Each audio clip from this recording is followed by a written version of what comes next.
It's playoffs time. The Call of Duty League talent have come together one more time to give you the Call of Duty League talent power rankings. Number 12, Los Angeles Guerrillas. It's been a really rough season for the Guerrillas. The Los Angeles Guerrillas end their season in last place and will enter playoffs with the lowest seeding in the field. Over the course of the season, they only made it out of group play once and had more 0-point tournaments than any other team in the league. If this team wants any shot at redemption in the postseason, they're going to need a perfect losers bracket run come playoffs. Number 11, Seattle Surge. The Surge and the Guerrillas were almost tied for dead last, but considering that the vast majority of Surge victories have been versus the Guerrillas, the Surge take the 11th spot. The Surge had their last shot at some CDL points at the Toronto home series, but came up short after washing out of the weekend without winning a single series. The Surge will also be starting playoffs from the losers bracket. Number 10, Minnesota Rokkr. This team had such a hot start to the year, but completely fell off in the second half of the season. They had a tough run in the Toronto home series. Their matches pitted them against two of the league's top teams, the Atlanta FaZe and the Florida Mutineers. While the Rokkr kept it close on most of the maps, they never managed to take a series and finish the weekend with another top 8 result. The Rokkr will squeeze into playoffs through the winners bracket, carried solely by their deep finishes in the beginning of the season. Number 9, Paris Legion.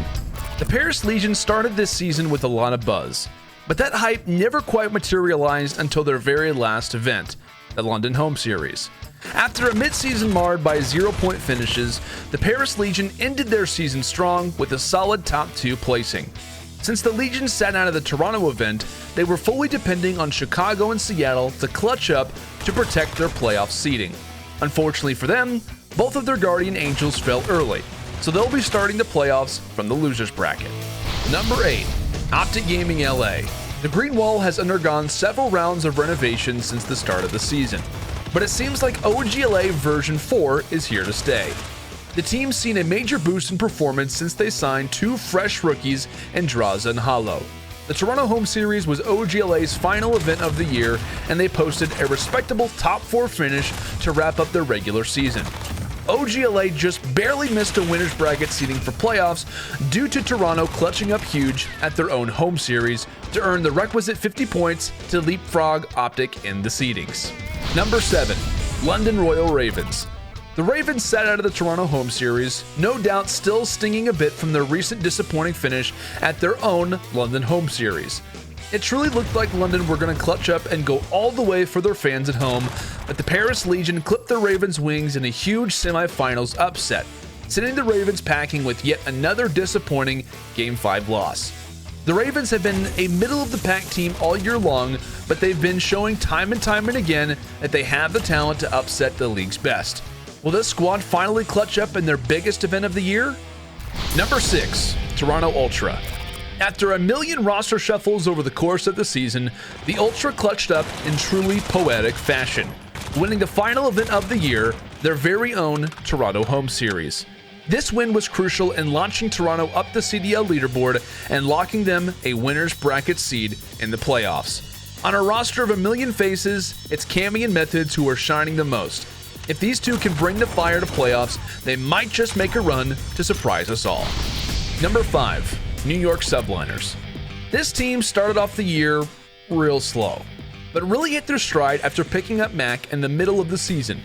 The team's high point of the year came in their own home series when they 3-0'd the Chicago Huntsmen in the finals to earn their first ever CDL tournament dub.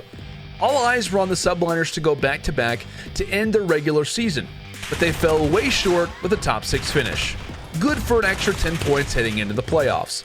The Subliners' first playoffs opponent will be the Minnesota Rokkr. Number 4, Chicago Huntsmen.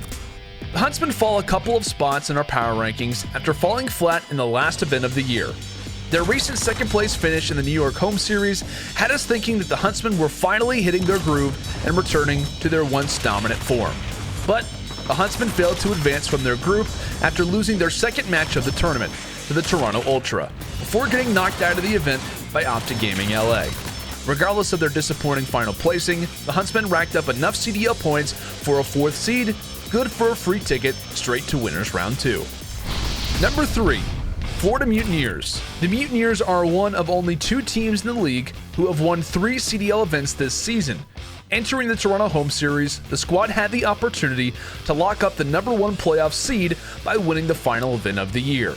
However, just like the previous event, the Dallas Empire proved to be their kryptonite, as the Florida gang ended up losing to the Empire not once, but twice, ultimately sending them home with a top 6 finish to round out their otherwise solid year of results.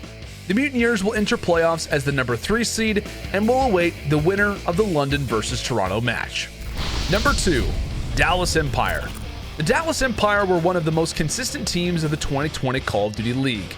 Since the start of the season, they've racked up 3 total CDL victories and have never placed outside of the top 4. Heading into the playoffs, the Empire looked like they're in fantastic form. Their young guns, Shotzi, Illy, and Hugh, have been absolutely frying as of late. No doubt thriving under their veteran leadership of Clayster and Crimsix. The Empire enter playoffs with the #2 seed, good for a free trip all the way to winners round 2. Number 1, Atlanta FaZe. The Atlanta FaZe are back on top of the talent power rankings after securing the #1 seed for playoffs. Since the start of the season, no team has shown us the level of dominance that FaZe has displayed event after event. The Atlanta FaZe finished the Toronto home series in 2nd place, cementing their rep as the team with the highest average placings of the 2020 season. The team also boasted the best map win rate of the league, winning a staggering 79% of their total series. While the meta shifts in the latter half of the season have slowed this team down a bit, there's no doubt that they're still the scariest roster heading into the playoffs.